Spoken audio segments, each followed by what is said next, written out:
asalaamaaleykum mbokk yi tey la altine juróom-ñetti fan ci rajab muy weeru ndey koor ci atum junni ak ñeenti téeméer ak ñeent fukk ak ñeent ci gàddaay yonente bi sallallahu alayhi wa sallam dëppoo fanweeri fan ci weeru janvier ci atum ñaari junni ak ñaar fukk ak ñett juróom-ñetti fan bokkul ci lim yu fàtte lim bu rafet la kon tey ca altine ji rafet na li ñu ci gën a taamu mooy ku ca watu wala ku ca daloo altine ju nekk sunna la ci ku ko man mu woor ko ñaanu bis bi yow yàlla nag ma saxal ci ngëm yàlla nag ma def ma nekk ku jub tey jubale allahumma sabbitni waj'alni hadiyan mahdiya allahumma sabbitni waj'alni hadiyan mahdiya xadiisu bis bi yonente bi sallallahu alayhi wa sallam nee na amul benn jaam bu wéet di ñaanal mbokkum julitam ci lu mu fekkewul lu dul ne malaaka mi da koy wax ne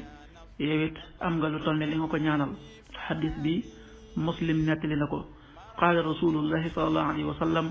ma min abdin muslimin yad'u li axihi bi dahril gayb illa qaala al malak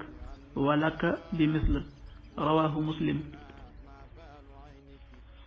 waxtu julli suba waxtam dana tàbbi 6h18 juróom benn waxtu yu tegal fukki simili ak juróom ñett tisbaar 13h46 benn waxtu bu tegal ñeent fukki simili ak juróom benn takkusaan 16h46 ñeenti waxtu yu tegal ñeent fukki simili ak juróom benn timis 19h07 juróom ñaari waxtu yu tegal juróom ñaari simili gee 20h18 juróom-ñetti waxtu yu tegal fukki simili ak juróom-ñett loolu mooy waxtu julli ci Touba ak li ko wër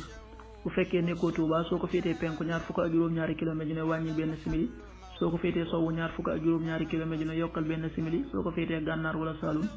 téeméeri kilomètre yu ne yokkal benn simili jant bi dina fenk 7h31 juróom-ñaari waxtu yu tegal fanweeri simili ak benn di so 19h03 juróom-ñaari waxtu yu tegal ñetti simili yàlla na nu yàlla nangul te nangul leen amin